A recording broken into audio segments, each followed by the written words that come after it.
Hello everyone, my name is Pranjal Pratap Singh और आज हम अपनी new series standard template libraries या फिर STL in C plus plus को स्टार्ट करने जा रहे हैं। हम इस सीरीज़ में समझने वाले हैं कि एसटीएल कैसे काम में आता है हमारा प्रॉब्लम सॉल्विंग डोमेन में। जैसे कि बहुत सारे प्लेटफॉर्म्स होते हैं, लीड कोड हो गया या फिर हैकररैंक हो गया, ऐसे सिमिलर प्लेटफॉर्म्स पर जब आप कोडिंग कर रहे होगे इन सी प्लस प्लस, तो उसके अंदर पहले से ही प्री बिल्ट कंपोनेंट्स हम यूज़ कर सकते हैं थ्रू दी एसटीएल। वो हमारी लाइफ को बहुत आसान बना देते हैं क्योंकि उसके अंदर बहुत सारा कोड हमारा जो हम अलग से लिखते हैं वो रिड्यूस हो जाता है। So we will understand everything in depth in this series and इसमें मैंने बहुत सारा इन डेप्थ करिकुलम बनाया हुआ है। So let's just start with the series. तो ये वाला एक सेपरेट प्लेलिस्ट भी होगा और ये कंटिन्यूएशन भी होगा मास्टर डेटा स्ट्रक्चर सीरीज़ का। एंड इसमें जो भी कुछ वीडियोस होंगी जो कि एरे में फिट हो जाएंगी लाइक वेक्टर्स, तो फिर वो उसमें भी मैं डाल दूंगा। अभी हम क्या क्या कवर करने वाले हैं इसके अंदर। अभी हम इसमें समझेंगे कि डेफिनेशन क्या होती है इसकी, like standard template library exactly है क्या, यूज़ केसेस क्या होते हैं इसके, और जो करिकुलम क्या होगा इसका, कि मैं इसमें क्या क्या कवर करने वाला हूँ in this whole playlist. And I ensure you कि ये सीरीज़ बहुत ही इन डेप्थ होने वाली है। इसके अंदर बहुत सारी चीज़ें ऐसी होंगी जो कि इन जनरल कहीं पे मिलती नहीं है या फिर उसके बारे में जनरली पढ़ाया भी नहीं जाता। I mean surface level knowledge of SQL तो मिल जाती है, बट इसमें आई विल ट्राई कि मैं बहुत ही इन डेप्थ जाके जितने भी पॉसिबल कंपोनेंट्स होते हैं एसक्यूएल के वो सारे मैं समझा पाऊँ। So let's just start with the video. What is standard template library और एसटीएल। तो एग्जैक्टली स्टैंडर्ड टेम्पलेट लाइब्रेरी है क्या और इसको इसी को एसटीएल भी बोला जाता है। समझते हैं हम इसी डेफिनेशन से कि it is a powerful set of C plus plus template classes. एक बहुत ही powerful set of C plus plus template classes है। अभी शायद ये डेफिनेशन काफ़ी क्रिप्टिक सी लग सकती है, बट जैसे जैसे हम इसको ब्रेक डाउन करेंगे हमें समझ में आएगा कि क्या मतलब है इसका। It is a powerful set of C++ template classes that is designed to provide general purpose classes and functions with templates enabling users to implement common data structures and algorithms. कहा था ना काफ़ी क्रिप्टिक सी है। तो इसमें यहाँ पे इसका मतलब ये है कि बहुत ही पावरफुल सेट एक है सी प्लस प्लस का एस जो कि है, इसके अंदर पहले से ही लिखे हुए टेम्पलेट क्लासेस होते हैं। टेम्पलेट क्लासेस क्या होते हैं, I will explain. That is design to provide general purpose classes and functions. वो टेम्पलेट क्लासेस ऐसे होते हैं जिसमें हम जनरल पर्पस क्लासेस और फंक्शंस को यूज़ कर सकते हैं। जनरल पर्पस क्लासेस मतलब कि उसमें कोई भी ऐसा जेनरिक क्लॉज हो सकता है या फिर कोई जेनरिक एल्गोरिथम हो सकता है, डेटा स्ट्रक्चर हो सकता है, बहुत सारी चीज़ें ऐसी हो सकती हैं जो कि डिज़ाइन करी गई हैं inside this and functions with templates, कि हमें एक फंक्शन मिल जाता है जिसकी हेल्प से हम इन सबको यूज़ कर सकते हैं। क्या मतलब है इसका अभी और इन डेप्थ आगे समझ में आ जाएगा, तो प्लीज़ अभी चिंता मत करना, समझा दूंगा मैं। Enabling users to implement common data structures and algorithms. तो यहाँ पे अल्टीमेटली ये इसका बॉइल डाउन हो रहा है डेफिनेशन कि डेटा स्ट्रक्चर्स और एल्गोरिथम्स को इम्प्लीमेंट करने के लिए हमारे पास कुछ टेम्पलेट क्लासेस पहले से ही बने हुए होते हैं इनसाइड सी प्लस प्लस। इसका एक पूरा सेट होता है और ये सेट बहुत ही पावरफुल है। मतलब कि इसके अंदर बहुत सारी ऐसी ऐसी चीज़ें हैं जो कि हम अपने नॉर्मल प्रॉब्लम सॉल्विंग में या फिर एक सॉफ्टवेयर डेवलपमेंट में भी यूज़ कर सकते हैं। तो it's a very powerful set of C plus plus template classes. So template classes क्या होते हैं जिसमें जेनरिक डेटा टाइप को यूज़ किया जा सकता है। इसका मतलब क्या है ये मैं अभी आगे समझाता हूँ। So S T L is a part of C plus plus standard library. S T L C plus plus standard library का पार्ट है। एफिशिएंसी और फ्लेक्सिबिलिटी इन मैनेजिंग डेटा। इससे हमें एक एफिशिएंसी और फ्लेक्सिबिलिटी मिल जाती है अपने डेटा को मैनेज करने के लिए। इस सब डेफिनेशंस का क्या सेंस बनता है वो भी धीरे धीरे आपको समझ में आता रहेगा। तो वाई स्टैंडर्ड, मतलब कि यार एस टी एल में जो स्टैंडर्ड है इसका मतलब क्या है, official C plus plus standard library. इसका मतलब ये है कि इसमें जो भी चीज़ें लिखी गई हैं वो सब ऑफिशियली सी प्लस प्लस के डेवलपर्स ने लिखी हुई हैं एंड ये सी प्लस प्लस की स्टैंडर्ड लाइब्रेरी है। इसका मतलब ये है कि अक्रॉस दी एनी वर्जन्स या फिर आप कहीं भी किसी भी प्लेटफॉर्म पे सी प्लस प्लस को यूज़ कर रहे होगे तो सब में ये अवेलेबल होगा और यूज़ कर सकते हैं। हाँ, वर्जन्स के अक्रॉस ऐसा हो सकता है कि एक एस टी एल का लाइब्रेरी फंक्शन में भी अवेलेबल हो और उसमें ना हो, जैसे कि सी प्लस प्लस 17 है उसमें कोई लाइब्रेरी फंक्शन अवेलेबल हो बट C20 में शायद वो ना हो।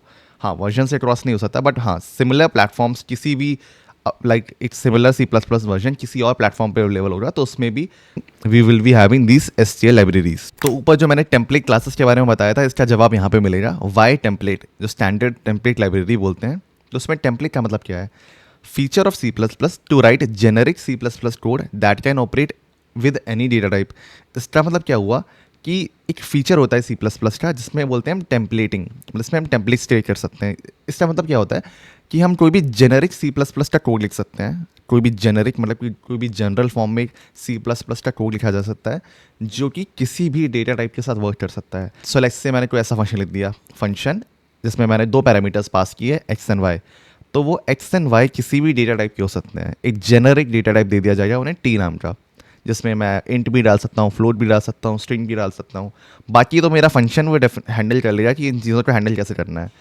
तो यहाँ पे टेम्पलेटिंग का मतलब यही है कि यार वो जेनेरिक या फिर जनरल फॉर्म होगा किसी भी फंक्शन का जिसमें हम किसी भी डेटा टाइप का डेटा को यूज़ कर सकते हैं। तो देखो यहाँ पे मैंने और भी इसको एक्सप्लेन करा हुआ है। Template based STL use templates allowing it to write with different data types without rewriting code for each type.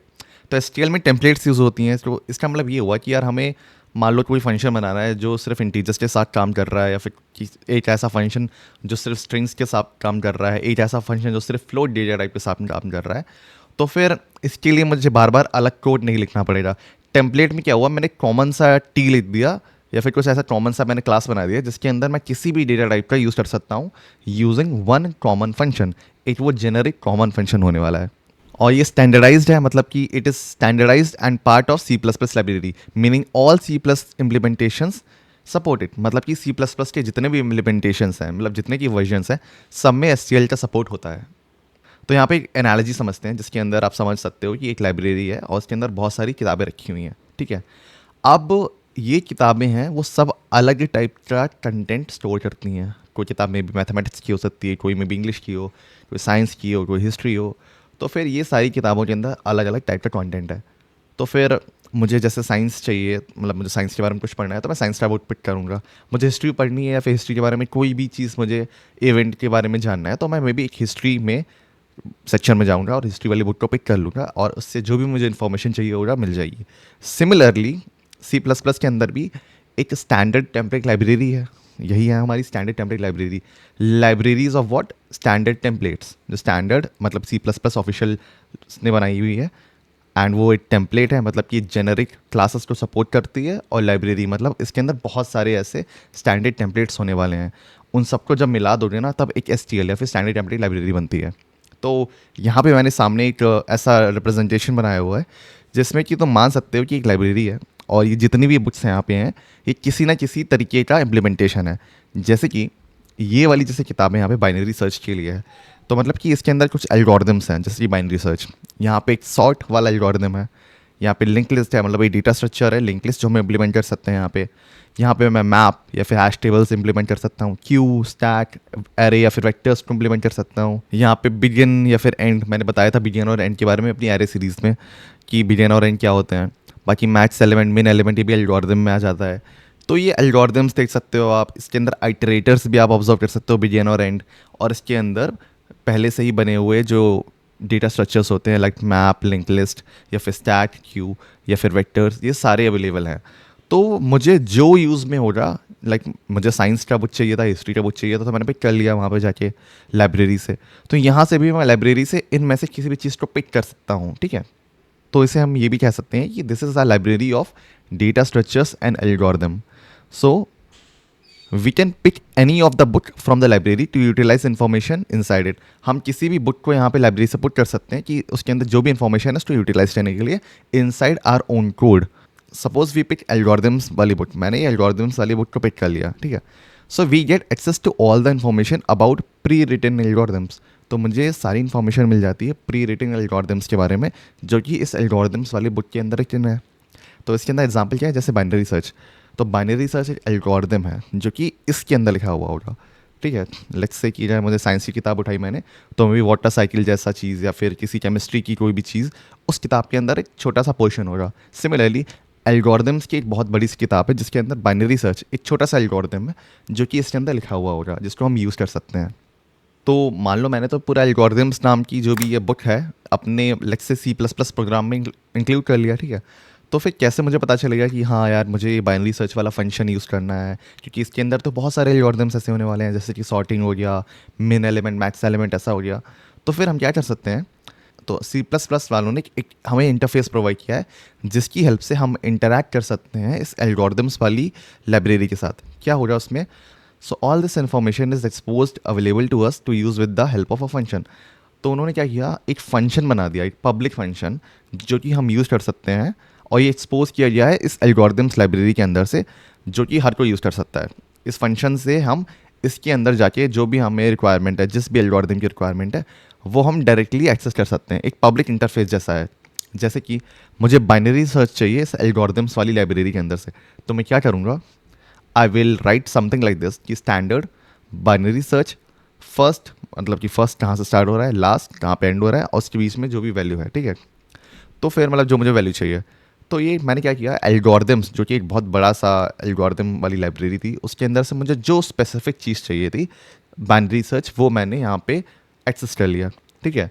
और डेफिनेटली मैंने पहले एल्गोरिदम्स की जो मेन लाइब्रेरी फाइल है वो इंक्लूड करी होगी, क्योंकि मुझे पूरा एल्गोरिदम्स के लिए एक्सेस चाहिए। उसमें से मैंने क्या एक्सट्रैक्ट किया, बाइनरी सर्च वाला फंक्शन। अब मुझे एक पब्लिक इंटरफेस मिल गया जिससे मैं यूज़ करके बाइनरी सर्च को यूज़ कर सकता हूँ, ठीक है। और उसमें मुझे क्या हुआ, मुझे इसमें कुछ अलग से कोड नहीं लिखना पड़ा। मुझे बाइनरी सर्च का कोड नहीं भी याद आ रहा है, तो मैं यहाँ पे डायरेक्टली लिख के यूज़ कर सकता हूँ। सो ये एक एल्गोरिदम वाला फंक्शन है, expose to user for usage, कि इसमें एक्सपोज कर दिया जाता है यूज़र के लिए कि आप इसको यूज़ कर सकते हो ऐसे ही, ठीक है। तो STL क्यों बनाया गया था यहाँ पे हम समझते हैं। पहला पॉइंट यहाँ पे ये है कि प्रोवाइड रीयूजेबल कंपोनेंट्स, कि हमें रीयूजेबल कंपोनेंट्स मिल जाएं। जैसे कि it offers a set of readymade components for common programming needs like data structures and algorithms, so that programmers don't need to rewrite code for these task. इसका मतलब क्या हुआ कि इसमें रेडीमेड कंपोनेंट्स जैसे कि अभी जैसे मैंने बाइनरी सर्च ऊपर देखा था यहाँ पे, ये पहले से बना हुआ है, मैंने इसके लिए कोड नहीं लिखा, ये पहले से ही हमारे लिए बन के आया हुआ है। तो यहाँ पे रेडीमेड कंपोनेंट हमारे पास फॉर कॉमन प्रोग्रामिंग नीड्स, एक कॉमन प्रोग्रामिंग नीड के लिए, मतलब मुझे प्रॉब्लम सॉल्विंग करनी है लेट्स से डी कोड पे, तो मैं इसको डायरेक्टली यूज़ कर सकता हूँ अपने कोड के अंदर।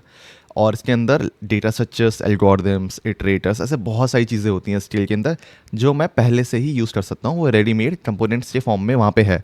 सो that programmers don't need to rewrite code for these task, ताकि प्रोग्रामर्स को इसके बारे में ज़्यादा सोचना ना पड़े कि यार मुझे कोड कैसे लिखना है, मुझे याद करना पड़ेगा हर चीज़ को, इतना हेक्टिक चीज़ें ना बने। इसलिए ये चीज़ें हमारे लिए पहले से अवेलेबल हैं, क्योंकि ऐसा भी होता है कि मुझे हर चीज़ को बार बार याद करने की ज़रूरत पड़ सकती है कि बाइनरी सर्च का कोड क्या था, या फिर मुझे स्टैक का यूज़ करना है, तो मुझे पूरा स्टैक इम्प्लीमेंट करने की ज़रूरत नहीं पड़ेगी। पहले से ही मेरे पास रीयूजेबल कंपोनेंट है, मतलब कि मैं स्टैक 100 बार बनाना चाहता हूँ ना, तो मैं 100 बार स्टैक का कोड लिख सकता हूँ। अभी मुझे 100 बार बाइनरी सर्च लिखना है यहाँ पे, तो मैं 100 बार बाइनरी सर्च इस वाले फंक्शन को कॉल कर सकता हूँ। मुझे ये रीयूजेबिलिटी के लिए अलाउड है। सेकेंड पॉइंट क्या है इसका, encourage efficient and generic programming. इसमें मुझे एफिशिएंसी और जेनरिक प्रोग्रामिंग दोनों का सपोर्ट मिल जाता है। कैसे? So by using templates the STL allows developers to write code that is both efficient and type independent, avoiding duplication. मतलब कि जब भी हम STL यूज़ करते हैं तो उसमें क्या होता है, तो डेवलपर्स ने क्या हुआ, जो भी कोड लिखा हुआ है उसके अंदर वो ऑलरेडी बहुत ज़्यादा एफिशिएंट है, ठीक है, the most efficient way possible में लिखा गया है वो, और टाइप इंडिपेंडेंट है। मतलब कि मैंने बताया था कि ये जेनरिक कोड है, तो मुझे इंट या फिर फ्लोट या स्ट्रिंग सबके लिए अलग से फंक्शन ही लिखने थे उन्होंने एक सिंपल सा कॉमन सा फंक्शन लिख दिया था, और उस एक कॉमन फंक्शन को यूज़ करके मैं इसमें यूज़ कर सकता हूँ अपने प्रोग्राम के अंदर। जैसे ये बाइनरी सर्च वाला ही था। अब इसमें देखो यहाँ पे कोई टाइप डिपेंडेंसी नहीं है यहाँ पे, जैसे कि मुझे यहाँ पे एरे डालनी है इंटीजर टाइप की तो डाल सकता हूँ, फ्लोट टाइप की डालनी है इंटीजर डाल सकता हूँ, डबल टाइप का अगर मेरा एक इंटीजर एरे है, स्ट्रिंग टाइप का में भी एक एरे है, तो I can pass it simply और वो इस पर वर्क करेगा। एक जेनरिक क्लास है, कुछ ऐसा नहीं कि मुझे बाइनरी सर्च इंटीजर के लिए अलग चाहिए फिर स्ट्रिंग के लिए अलग चाहिए, सब में एक कॉमन सा फंक्शन काम कर रहा है। तो यहाँ पे यही है कि जेनरिक प्रोग्रामिंग को सपोर्ट करता है ये। थर्ड पॉइंट हमारा है increase the productivity with STL developers save time while leveraging pre-built optimized solutions to common problems as up in sorting, searching, managing collections। तो इसके अंदर कलेक्शंस या फिर अलग अलग तरीके के डेटा स्ट्रक्चर्स जो पहले से बिल्ट हैं, सर्चिंग एल्गोरिदम्स या फिर सॉर्टिंग एल्गोरिदम्स, बहुत सारी चीज़ें हैं जो पहले से ही ऑप्टिमाइज फॉर्म में लिखी गई हुई हैं। ये कॉमन प्रॉब्लम्स हैं जो पहले से ही लिखी जा चुकी हैं इनसाइड द STL। तो हमारी प्रोडक्टिविटी बढ़ जाती है। मुझे ये सोचने की ज़रूरत नहीं है कि ये कैसे इंप्लीमेंट होता है, मैं डायरेक्टली इनको यूज़ करके अपने कोड में जल्दी जल्दी से सॉफ्टवेयर जो मैं बिल्ड करना चाहता हूँ या अभी भी जो मुझे प्रॉब्लम सॉल्व करनी है, मैं उसको बिल्ड कर सकता हूँ जल्दी से। सो इसमें प्रोडक्टिविटी बढ़ जाती है किसी भी इंसान की for programming problems. So how does it help us? ये हमारी एफिशिएंसी को बूस्ट कर रहा है, रीयूजेबिलिटी को सपोर्ट करता है कि हम रीयूजेबल कंपोनेंट्स को यूज़ कर सकते हैं, टाइम सेव कर रहा है हमारा, और ये कंसिस्टेंसी को सपोर्ट करता है। मतलब कि जितने भी अक्रॉस द प्लेटफॉर्म्स पे C++ पे हम जाएंगे तो STL will be very much consistent, वो सारा कोड कंसिस्टेंट रहने वाला है अक्रॉस ऑल द प्लेटफॉर्म्स। तो इसके की कंपोनेंट्स के बारे में समझते हैं कि क्या की कंपोनेंट्स होते हैं एसटीएल के। हाँ, इससे ज़्यादा भी हो सकते हैं, बट मेन जो 3 होते हैं जो हमें काम में आएंगे वो ये 3 हैं। पहला है containers, iterators and algorithm. So container क्या होता है? कंटेनर को तुम एक बॉक्स की तरह कंसीडर कर सकते हो, because the name itself says container. तो ये चीज़ें कंटेन करता है। इसके अंदर हम डिफरेंट कलेक्शन ऑफ एलिमेंट्स को स्टोर कर सकते हैं स्पेसिफिक टाइप के, लाइक से कि मुझे ढेर सारे नेम्स स्टोर करने हैं and I can make a vector out of it. मैं इसमें एक वेक्टर जैसी चीज़ बना सकता हूँ जिसके अंदर मैं सबके नाम को स्टोर कर सकता हूँ। मैं इसके अंदर सेट बना सकता हूँ, मैं इसके अंदर मैप बना सकता हूँ, हैश टेबल्स, ऐसी सिमिलर चीज़ें मैं बना सकता हूँ जो कि कुछ ना कुछ कंटेन करती हैं, कुछ कलेक्शन ऑफ एलिमेंट्स बनाती हैं। तो कंटेनर्स आर दोस्त। इसमें और इन डेप्थ हम जब जाएंगे, जब हम इनके बारे में पढ़ेंगे कंटेनर्स क्या होते हैं। सो इटरेटर्स क्या होते हैं? इटरेटर्स एक ऑब्जेक्ट होता है जो हमारे स्टैंडर्ड कंटेनर्स होते हैं, जैसे कि मैंने भी बताया था, वेक्टर्स हो गया, सेट हो गया, मैप हो गया, क्यूज़ हो रही, ऐसी सारी जितनी भी कंटेनर्स होती हैं, इन चीज़ों के ऊपर इटरेट करने में हमें हेल्प करता है इटरेटर। कि मुझे किसी भी स्पेसिफिक एलिमेंट को एक्सेस करना है उसके मेमोरी को यूज़ करके, तो ना I can use iterators inside of them. और इटरेटर्स को और इन डेप्थ पढ़ेंगे हम जब इसका प्रॉपर एक फेस आएगा, क्योंकि मैं जितनी भी वीडियोस है उनको फेसेस में डिवाइड करके चलता हूँ सारी प्लेलिस्ट के अंदर। तो पहला फेस जैसे कंटेनर्स है, दूसरा इटरेटर्स है, तो थर्ड एल्गोरिदम्स होने वाला है। तो आप समझते हैं एल्गोरिदम्स क्या होता है? तो एल्गोरिदम तो आपको अंदाज़ा लग ही गया है कि सॉर्टिंग एल्गोरिदम्स हो चुके हैं, या फिर मैक्सिमम एलिमेंट हो गया, इस टाइप की चीज़ें, या फिर सर्चिंग एल्गोरिदम्स हो गए। तो ये सारी चीज़ें हमें already out of the box पहले से इम्प्लीमेंटेड मिलती हैं इनसाइड एसटीएल। तो ये 3 चीज़ें हैं जो हमारी प्रॉब्लम सॉल्विंग में काम में आने वाली हैं। तो अब हम समझते हैं कि करिकुलम क्या है हमारा जो हम कवर करने वाले हैं, और ये बहुत ही इन डेप्थ होने वाला है। तो पहले मैंने यहाँ पे जो कंटेनर्स के बारे में लिखा हुआ है कि कंटेनर्स के बारे में हम क्या क्या कवर करने वाले हैं। तो जैसे कि कंटेनर्स के टाइप लिखे हुए हैं यहाँ पे, सीक्वेंस कंटेनर्स हो गए, एसोसिएटिव कंटेनर्स हो गए, अनऑर्डर्ड एसोसिएटिव कंटेनर्स हो गए, या फिर कंटेनर अडाप्टर्स हो गए, मतलब जो किसी एग्जिस्टेंस से अडाप्ट करते हैं। तो फिर ये सारी चीज़ें हम समझने वाले हैं इनसाइड अ कंटेनर्स वाला पार्ट जो फेस चलेगा। एंड इसके अंदर बहुत सारी ऐसी चीज़ें हैं जो हम कवर करेंगे, और बहुत सारी डीप एनालिसिस को समझने वाले हैं, ठीक है। फिर हमारा जो नेक्स्ट पोर्शन रहेगा वो रहेगा एल्गोरिदम्स एंड इटरेटर्स वाला फेस। इसमें पहले हम इटरेटर्स के बारे में समझने वाले हैं कि इटरेटर्स क्या होते हैं, जैसे कि इनपुट इटरेटर्स हो गए, आउटपुट इटरेटर्स हो गए, forward, bidirectional, random access, ऐसे बहुत सारी चीज़ें हैं जो कि हम समझने वाले हैं इनसाइड दिस इटरेटर्स वाला फेस। फिर हम एल्गोरिदम्स की तरफ मूव करेंगे जिसमें बहुत सारे एल्गोरिदम्स होंगे जो कि हम समझने वाले हैं, जैसे कि नॉन मॉडिफाइंग एल्गोरिदम्स, फाइंड हो गया, काउंट हो गया, equal, mismatch, all of, any of, none of. I mean in general में भी शायद आपको यूज़ में ना आए, बट अगर आपको इसके बारे में पता होगा देन डेफिनेटली आप कभी ना कभी इनको जल्दी से आपका कोई भी प्रोसेस निपटाने के लिए यूज़ तो कर ही सकते हो। एंड आई एम श्योर कि ये बहुत सारे एसटीएल फंक्शंस हैं जो नहीं पढ़ाते कोई, तो मैं सोच रहा हूँ इनको पढ़ा दूँ, क्योंकि ये डेफिनेटली आपके प्रॉब्लम सॉल्व में काम आने ही वाला है। मुझे भी बहुत बार ऐसे फंक्शंस काम में आए हैं जो ऑनलाइन नहीं पढ़ाए गए थे, बट मैंने जब उनको सर्च किया था अपने टाइम पे तो फिर मुझे मिल गए वो। तो ऐसे बहुत सारे मॉडिफाइड एल्गोरिदम्स होते हैं, जैसे कि कॉपी हो गया, मर्ज हो गया। कॉपी, मर्ज एंड रिवर्स तो मैंने अपने एरे वाली वीडियोस में ही मैंने समझा दिया था कि इसके बारे में, कि ये पहले से ही डिज़ाइन फंक्शंस होते हैं जो कि हम यूज़ कर सकते हैं। बट हाँ, उसमें मैंने ये नहीं बताया था कि ये एसटीएल होते हैं, बट यहाँ पे मैं बता रहा हूँ कि ये मॉडिफाइड एल्गोरिदम्स होते हैं जो कि एसटीएल का ही पार्ट है। एंड सॉर्टिंग एल्गोरिदम्स हो गए, सर्चिंग एल्गोरिदम्स हो गए, बहुत सारे न्यूमेरिक एल्गोरिदम्स हो गए, जैसे कि एक्यूमुलेट हो गया, पार्शियल सम हो गया, एडजस्टेंट डिफरेंस हो गया। कुछ एडवांस यूज़ केसेस होते हैं जहाँ पे ये सब चीज़ें काम में आती हैं। और अगर मैं इनको लेवल वाइज डिवाइड कर सकता हूँ तो फिर लेवल वाइज कुछ ऐसे डिवीजन हो सकता है कि पहले मैं बेसिक कंटेनर्स पढ़ा रहा हूँ कि vector, deque, list, array, forward list, इस टाइप की चीज़ें। फिर इंटरमीडिएट कंटेनर्स जैसे कि सेट हो गया, मैप हो गया, या फिर प्रायोरिटी क्यू हो गया, अनऑर्डर्ड सेट हो गया, अनऑर्डर्ड मैप हो गया। फिर एडवांस में जाएंगे तो फिर मुझे मल्टी सेट मिल जाएगा कंटेनर्स के मामले में, bit set, unordered multi set, unordered multi map. तो ये सारी चीज़ें हम इस एसटीएल सीरीज़ के अंदर कवर करने वाले हैं। हाँ, बहुत लोग को थोड़ा सा यूजलेस लग सकता है इसके अंदर कि यार इतना सारा क्या नीड है इसकी, but I am telling you कभी ना कभी कोई ना कोई चीज़ काम में आ ही जाती है, और उसका जो शॉर्ट वाला यूसेज हमें पहले से पता हो तो फिर it makes a code faster. पहले से बहुत एफिशिएंट तरीके से वो लिखा हुआ होता है और हमारा टाइम बचता है इन चीज़ों को यूज़ करने के लिए। जैसे कि इसमें हम लैम्बडा फंक्शंस के बारे में समझने वाले हैं, कस्टम कंपैरेटर्स के बारे में समझने वाले हैं। तो इन चीज़ों के बारे में मैंने जैसे प्रायोरिटी की सीरीज़ में थोड़ा बहुत एक्सप्लेन किया हुआ था, मतलब अच्छे से एक्सप्लेन किया हुआ था एक्चुअली, कस्टम कंपैरेटर्स क्या होते हैं, लैम्बडा फंक्शन कैसे लिखा जा सकता है। इस वाली सीरीज़ में हम और भी इन डेप्थ ले जाने वाले हैं इन चीज़ों को, क्योंकि ये प्रैक्टिकली काम में आ सकती है definitely in your problem solving journey. So we will start with vectors. पहले हम वेक्टर्स को समझने वाले हैं कि वेक्टर सबसे बेसिक कंटेनर होता है, एरेस का ही एक्सटेंशन है ये, कि एरेस का हमने ऑलरेडी बहुत सारा चीज़ें पढ़ ली हैं कि एरे क्या होती है, कैसे वर्क करती है, पूरा हमने बहुत ही इन डेप्थ उसको बना दिया, ऑपरेशंस भी उसको ख़त्म कर दिए। अब हम वेक्टर्स की तरफ मूव करेंगे इसमें कि यार वेक्टर्स एग्जैक्टली क्या होते हैं, वेक्टर्स में क्यों चीज़ें बेटर हो जाती हैं ओवर दी एरेस, और इसको हम जनरली प्रॉब्लम सॉल्विंग के लिए क्यों यूज़ करते हैं। बाकी check out the array series if you have not, क्योंकि मैंने ऑलरेडी एरेज के बारे में बहुत इन डेप्थ बता दिया है। तो वेक्टर्स जब तुम पढ़ने वाले हो तो उसके लिए सिमिलर कंसेप्ट यूज़ होते हैं। बाकी एरे डेटा स्ट्रक्चर बेस्ड एक प्रोजेक्ट भी आने वाला है जो कि मैं मास्टर एरे प्लेलिस्ट में तो डाल ही दूंगा। बाकी मैं डीएसए प्रोजेक्ट्स प्लेलिस्ट भी बना दूंगा जिसके अंदर जितने भी प्रोजेक्ट्स बनाऊंगा मैं किसी भी डेटा स्ट्रक्चर की सीरीज़ खत्म होने के बाद, तो वहाँ पे मैं अपडेट कर दूंगा। Thank you for watching this video and stay tuned for the whole series. I am sure कि इसमें बहुत सारी चीज़ें ऐसी हैं जो आपने शायद ना पढ़ी हो, आप इसको पढ़ोगे तो आपके बहुत ज़्यादा काम में आने वाली हैं। So please do like, share and subscribe and please stay tuned to this playlist. Thank you very much.